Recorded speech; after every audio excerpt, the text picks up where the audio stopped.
I'm so excited. This is lectin, gluten-free, keto, gingerbread cookie. How awesome is that?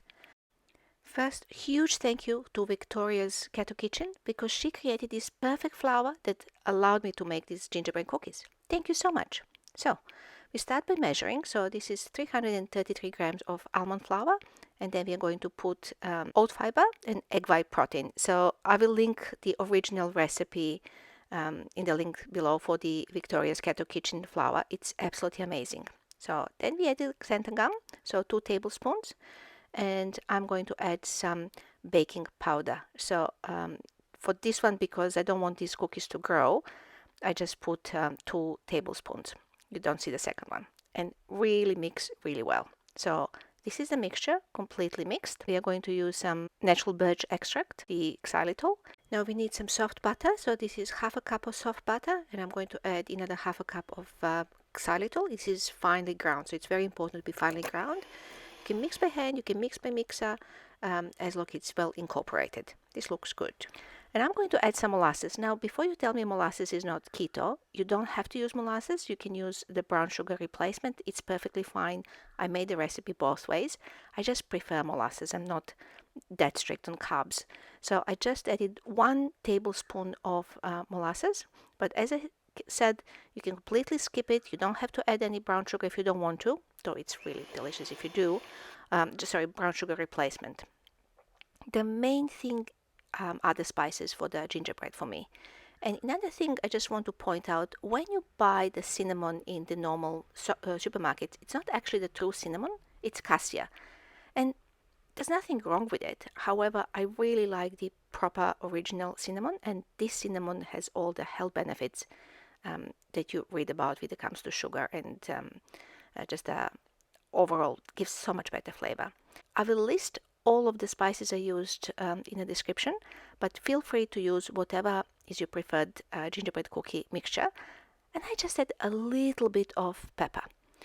Now, please don't add any salt. So don't add any salt because there is so much baking powder that it already feels salty. So there's just one thing I need to remind you. Now, I help ladies that are experiencing ankle swelling to get rid of it and get their sexy ankles back. Get your free Secret Playbook at the end of the video.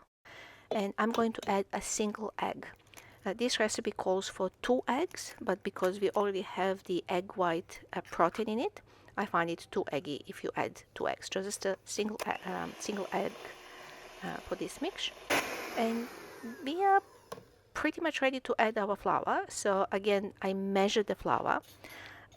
Disregard the white. I added some tapioca starch, which is not keto, just added just to see if it's needed, because I usually add some tapioca starch if I'm not adding any sugar, because with the xylitol it's never going to behave the same way the sugar does.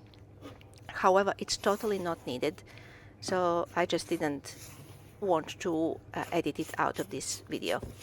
So just use the Victoria's Keto Kitchen flour mix as per her recipe, and slowly mix it in.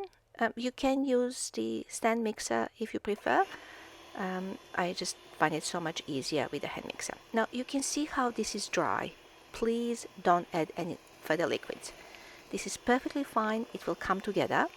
So I will stop mixing here and just go with the spatula. You can use your hand. I guess I was recording, so I didn't want to go in straight with my hand, but it's totally much faster if you just go in with your hand. And on the bottom you will have some dry mix, some flour residue, so just do not add any liquid. It will come together, I promise. So I'm just going to mix it as much as possible here, and then I'm just going to put it on the working bench, and it will just come. You'll see. So just it will be hard, so it is a little bit of the workout for your muscles, but it's totally worth it, and you will be amazed how good it tastes. This flour mixture is absolute godsend. Thank you so much, Victoria. Like, really, thank you. So this is pretty much done here. And what I'm going to do is I'm just going to use the wrap You can use a big beeswax wrap if that's what you're using. And apologies for the fingers, I just could not help myself. This is so good. So I'm just going to put a Glad wrap or cellophane wrap or beeswax, whatever you prefer. And yes, I'm baking in my pajamas. This is just, I didn't realize how good it's going to turn, otherwise I would have dressed properly. So you can see how crumbly it is. It is perfectly fine. Just put it all together, just mix in the last bits and wrap it. And I'm going to put it in the fridge for at least 1 hour. You can keep it overnight if you like. It is absolutely perfect, you will see. So I always try to make it as close as the rectangular or square as possible. And just probably a little bit too pedantic here, but you just wrap it and it goes into the fridge. Now, somebody's probably going to ask me the size of this, so I'm actually going to measure it. So obviously it will depend on the thickness, but you can get quite a bit of cookies. And you can see my hands. My hands are completely, well, almost completely clean, so it's really not sticky. This is the same dough out of the fridge, and you can see how firm it is. And it just, oh, yeah, again, excuse my pajamas, so this is the second day, so I left it completely overnight. And this freezes so well as well, because I made so many batches. I've actually froze some so I can actually bake them on a Christmas day, and it absolutely is perfect. So it will be very hard because I left it overnight, so you can just break it out and smooth it again. So I'm actually going to use the half, so I'm going to put half in a fridge, and I'm just going to take the cookies out of the second half. Please like and subscribe, and even share if you were enjoying the recipe. Thank you. And I wish you can smell my kitchen. It smells absolutely amazing.